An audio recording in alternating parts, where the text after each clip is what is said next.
नमस्कार दोस्तों, मैं अणिमा उपाध्याय आप सभी का अपने इस YouTube चैनल पर स्वागत करती हूँ।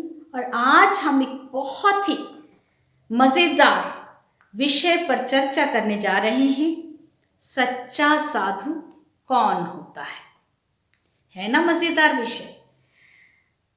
ये विषय इसलिए उठाया है क्योंकि आजकल हमारे चारों तरफ टीवी चैनल्स में और न्यूज़ में और अखबारों में सब जगह साधु साध्वियों के चर्चे रहते हैं। तरह तरह के भाषण, तरह तरह की बातें प्रचारित प्रसारित की जाती हैं। हर कोई हमें बताता है कि हमें क्या करना चाहिए। एक खास रंग के कपड़े, एक खास वेशभूषा के लोग अपने आप को साधु या साध्वी कहते हैं। तो इसमें कितनी सच्चाई है और कैसे समझा जाए कि वो सच्चे साधु हैं भी या नहीं। तो चलिए इस चर्चा को शुरू करें। इसके पहले आप सभी से निवेदन है कि अगर अभी तक आपने मेरी चैनल को सब्सक्राइब नहीं किया है तो कर दें और इस वीडियो को भी लाइक और शेयर करना न भूलें। साधु ये शब्द संस्कृत से उपजा है। साधु का अर्थ होता है साधना करने वाला अर्थात साधक। तो साधक या साधना किस चीज की? बुराई से दूर रहने की साधना। और वो बुराइयां क्या हैं? वो 6 विकार हम सभी जानते हैं। वो 6 विकार हैं काम, क्रोध, लोभ, मोह, मद और मत्सर। इन 6 विकारों अर्थात बुराइयों के वशीकरण जो व्यक्ति ना हो जाए वही साधु होता है। अब जरा इसको सरल भाषा में समझ लें। अर्थात वो व्यक्ति जो मन से, वचन से और कर्म से, मनसा वाचा कर्मा, अच्छा ही करे, अच्छा ही सोचे और अच्छा ही बोले, वही साधु होता है। जो परोपकारी हो, जो अपने परिवार के साथ अन्य परिवारों, समाज, देश और इस समाज समस्त ब्रह्मांड की अच्छाई के विषय में सोचे, वही साधु है। जो दुर्भावना ग्रसित होकर किसी से बदला लेने की बात ना सोचे, जो हमेशा लोगों की बातों को सुने और समझने की कोशिश करे, जो किसी का अहित करने की ना सोचे, जो कुत्सित विचार ना रखे, जो अच्छी वाणी बोले, मीठा बोले, ना तो भयभीत खुद हो ना लोगों को भयभीत करे, वही तो साधु है। और साधु किसी खास वेशभूषा से नहीं बनता। साधु किसी खास रंग के कपड़ों को नहीं पहनता। साधु तो हमारे आपके घरों में रहने वाला एक साधारण सा मनुष्य होता है।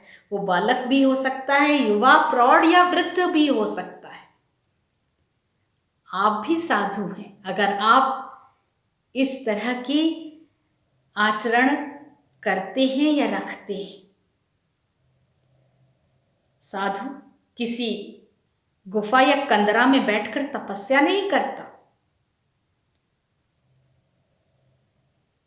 साधु किसी आश्रम में भी नहीं रहता। ऐसा दिखाने वाले लोग जो कोई खास वेशभूषा में हो या किसी खास रंग के कपड़े पहने हों या स्वयं को किसी आश्रम या अपने ही घर को आश्रम बना दें, वो साधु नहीं है। वो तो दिखावा कर रहे हैं, ढोंग कर रहे हैं, स्वांग रच रहे हैं। और जो स्वांग रचे, जो ढोंग करे, जो अपशब्द बोले, वो साधु या साध्वी हो ही नहीं सकता। इनसे बचना चाहिए, इनकी बातों में कभी नहीं आना चाहिए। और आगे और सुनिए कि साधु ये हम कहते हैं अगर कोई अच्छा काम करता है तो। क्योंकि हम उसकी प्रशंसा करने के लिए साधु साधु कहते हैं। अगर कोई अच्छा काम करता है, समाज का परोपकार करता है, बिना किसी के कहे भी अच्छे काम करता है। अभी जब इतना बीमारी फैली कोरोना की, तो बहुत सारे लोग आगे आए और उन्होंने गरीबों की निस्वार्थ सेवा की। वो किसी ना तो राजनीतिक पार्टी के थे, ना किसी आश्रम से संबंधित थे। कोई भोजन करा रहा था, कोई वस्त्र दे रहा था, कोई दवाइयां वितरित कर रहा था। वे सब साधुवाद के अधिकारी हैं। साधुवाद अर्थात अच्छा किया, ऐसी प्रशंसा प्राप्त करने के अधिकारी हैं वो। और वे सभी साधु हैं क्योंकि वे सज्जन हैं, वे अच्छे लोग हैं, वे अच्छा सोचते हैं, लोगों के बारे में अच्छा करने की कोशिश करते हैं, सहानुभूति रखते हैं, समाज का उद्धार करने की प्रवृत्ति रखते हैं। वो किसी भय को नहीं फैलाते, वो द्वेषपूर्ण भाषा नहीं बोलते, वो हिंसा नहीं फैलाते। ऐसे ही लोग साधु होते हैं। और साधु का स्त्रीलिंग शब्द है साध्वी। तो साध्वी कौन हो सकती है? हर वो नारी जिसके अंदर सहनशीलता हो, रचनात्मकता हो, प्रेम हो और साथ ही साथ अच्छा करने की प्रवृत्ति हो। ऐसी हर नारी साध्वी है। और ज्यादातर हिंदुस्तान की हर नारी साध्वी है और हर पुरुष साधु है। साधु या साध्वी कोई पदवी नहीं है कि किसी के नाम के आगे लगा दी जाए। वो तो भ्रम फैलाने वाले लोग करते हैं। और इसीलिए आजकल हम भ्रमित हो जाते हैं और सोचते हैं कि साधु को तो सन्यासी या मुनि होना चाहिए, जबकि इन दोनों में बहुत अंतर होता है। साधु ना तो मुनि होता है, ना सन्यासी होता है। एक गृहस्थ साधु हो सकता है और होता है। क्यों कोई घर बार छोड़कर चला जाए अच्छे काम करने के लिए? क्यों घर में रहकर गृहस्थ जीवन बिताकर जीकर अच्छे काम करने वाला साधु नहीं बन सकता क्या? और ज्यादातर लोग वही साधु होते हैं जो घर में रहते हुए भी समाज का कल्याण करते हैं। तो हर नारी जो अच्छा आचरण करे, जो सचरित्र हो, सत्यवादी हो, प्रज्ञावती हो। प्रज्ञा का अर्थ होता है ज्ञान। और कैसा ज्ञान? 6 विकारों से रहित ज्ञान, वही ज्ञान कहलाता है। अगर आपके अंदर किसी भी प्रकार का लोभ आ गया, अगर द्वेष और ईर्ष्या की भावना उत्पन्न हो गई, अगर घमंड आ गया, अगर बुरी बोली बोलने लगे, तो आप सचरित्र नहीं हो सकते, आप प्रज्ञावान नहीं हो सकते, प्रज्ञावती नहीं हो सकते। और ऐसे नर या ऐसी नारी साधु या साध्वी कतई नहीं हो सकते। कबीरदास जी ने भी साधु के ऊपर कुछ दोहे कहे हैं। आप सुने हुए होंगे ये दोहे। आइए फिर से एक बार मैं आपको उनके बारे में बताती हूँ कि जाति न पूछो साधु की, पूछ लीजिए ज्ञान। जाति न पूछो साधु की, पूछ लीजिए ज्ञान। और मोल करो तलवार का, पड़ा रहन दो म्यान। मोल करो तलवार का, पड़ा रहन दो म्यान। अर्थात जाति और धर्म साधु के नहीं पूछे जाते। सज्जन व्यक्ति, अच्छा व्यक्ति किसी भी जाति, किसी भी धर्म को मानने वाला हो सकता है। किसी भी साधु की ना तो जाति होती है, ना धर्म होता है। जिस प्रकार से जब तलवार का मोल किया जाता है, खरीदा जाता है, तो उसकी म्यान का मोल नहीं किया जाता कि वो किस तरह के केस में रखी है, उसकी धार को देखा जाता है। उसी प्रकार साधु की जाति या धर्म का बिल्कुल भी ध्यान नहीं रखा जाता। कोई भी व्यक्ति, किसी भी धर्म को मानने वाला, किसी भी जाति का व्यक्ति अगर वो अच्छा आचरण करता है, अच्छी बातें बोलता है, प्रेम फैलाता है, हिंसा रोकता है, वही साधु है, वही साध्वी है। और कहा है कबीरदास जी ने, सोना सज्जन साधु जन टूटी जुरै सौ बार, दुर्जन कुंभ कुम्हार के एक धक्का दरार। अर्थात साधु अर्थात सज्जन लोग स्वर्ण की तरह होते हैं, सोना अर्थात गोल्ड जैसे होते हैं, जिसे कितनी भी बार तोड़ दो वो फिर से जुड़ जाते हैं। आप बार बार आभूषण तोड़कर नए आभूषण बना सकते हैं। तो बिल्कुल उसी प्रकार से साधु अर्थात सज्जन व्यक्ति अच्छे व्यक्ति भी होते हैं।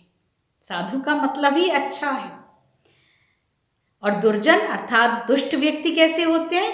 वो कुम्हार के घड़े की तरह होते हैं, जो जरा सा झटका धक्का लगा और उनमें दरार आ गई। अर्थात दुष्ट व्यक्ति अपने मन में आपके प्रति द्वेष पाले रहता है, बदले की भावना रखे रहता है और मौका आने पर आपसे बदला लेता है। ऐसा होता है दुष्ट व्यक्ति। तो अब कोई भी भ्रम में मत रहिएगा कि साधु कौन होते हैं। साधु कभी किसी के लिए गलत धारणा नहीं पालते, बदले की भावना नहीं रखते और किसी को भी हिंसा के मार्ग पर चलने को प्रेरित नहीं करते।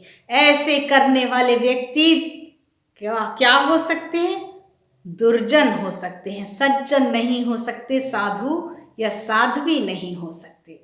देखिए, गिरधर कवि ने भी कहा है साधु के ऊपर कि बहता पानी निर्मला पड़ा गंध सो होए।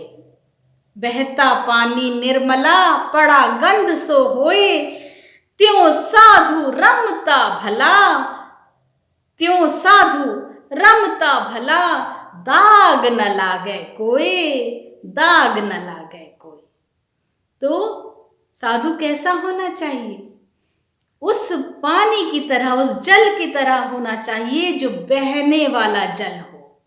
जो फ्लोइंग वाटर होता है वो निर्मल होता है, स्वच्छ होता है, साफ होता है। वही ठहरा हुआ पानी दूषित हो जाता है, दुर्गंध फैलाने लगता है, बदबू फैलाने लगता है। तो साधु को कैसा होना चाहिए? निर्मल जल की तरह, जिसके विचारों में फ्लो हो, जो किसी एक व्यक्ति के लिए ही न सोचकर संपूर्ण समाज के लिए सोचे, वही होता है साधु। और ऐसे व्यक्ति के ऊपर कभी दाग नहीं लगता, क्योंकि वो तो सभी के लिए अच्छा सोचता है। जो भी किसी एक के लिए, किसी एक व्यक्ति या किसी एक धर्म या एक जाति के लिए सिर्फ अच्छा सोचे और बाकियों को उनका दुश्मन बना दे या दुश्मन करार दे, वो साधु नहीं हो सकता। अंत करूंगी लघु सिद्धांत कौमुदी की इस पंक्ति से, सहानुभूति पर कार्यमिति साधु, सहानुभूति पर कार्यमिति साधु। अर्थात जो सहानुभूति के साथ परोपकार करे वही साधु है।